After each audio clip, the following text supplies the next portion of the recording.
Well, I've decided it's time to give you my full review of the Adidas TERREX Speed LD shoes. Oh yeah! So this is not my typical review fashion, but figure after nearly 80 miles in the Speed LD, it was time to give you my full review. Oh man, I feel like I'm out of breath for some reason. Maybe it's because I'm so excited about this shoe. All right, a few specs. The Adidas TERREX has 26 millimeters heel stack, 17 in the forefoot for a 9 millimeter drop.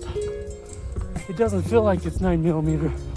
It feels more like a 6 to 8 millimeter drop.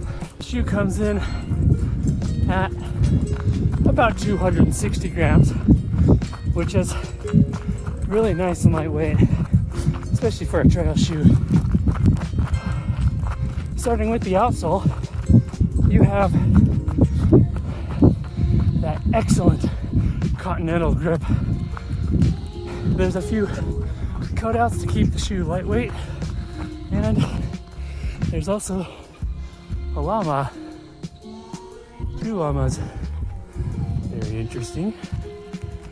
The lugs on the outsole are spaced out well and are only about 2.5 to 3 millimeters in depth.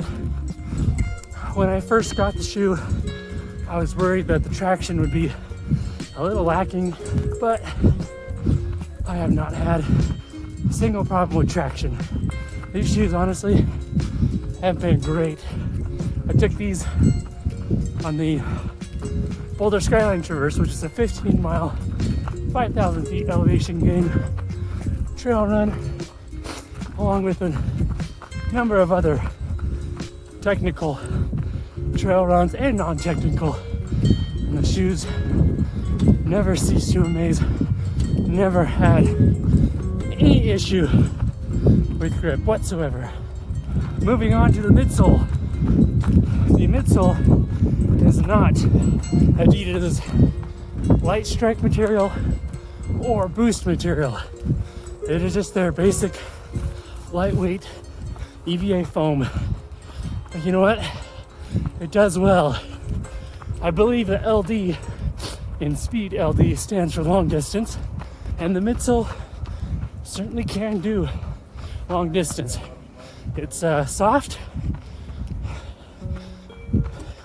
got good cushioning, and is responsive. The midsole is also not only good on the trails, but I found it to be adequate on the road too. I've had to run these shoes a little bit on the road to get to a different trailhead or whatnot, and the shoe did well. It's a flexible midsole,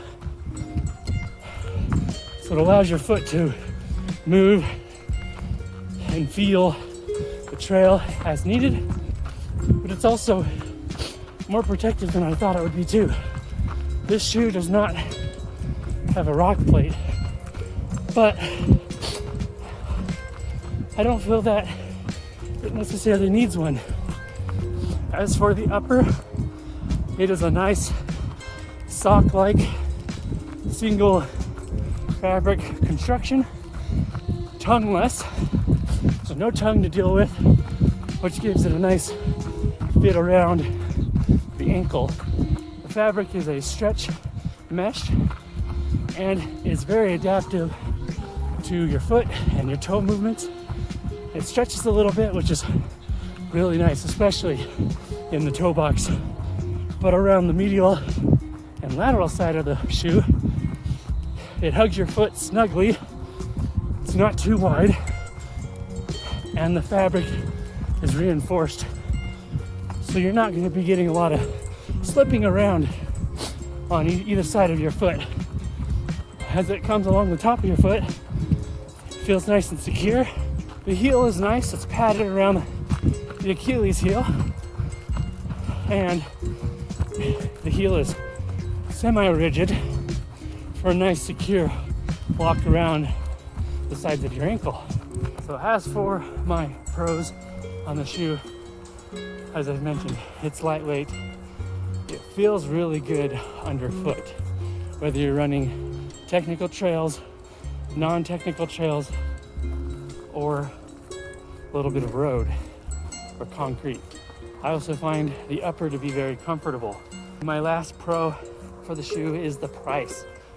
I've seen it retail between $100 and $120, and it is often found on sale or cheaper on Amazon, for example.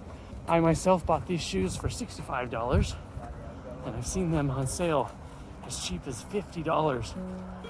This shoe performs well enough that it's hard not to compare it against its more expensive counterparts, but that sub $100 price, if you can get it on sale or with a coupon, it is a phenomenal shoe and a great buy.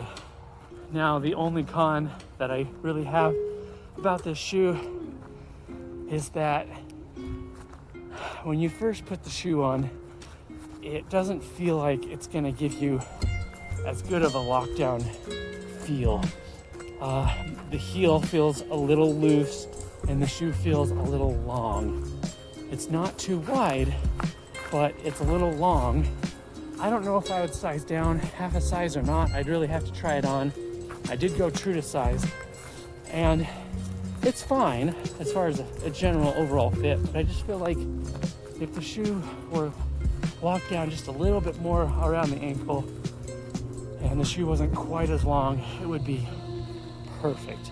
Now, once you get going and moving in the shoe, that seems to kind of just disappear and not really be that big of a deal.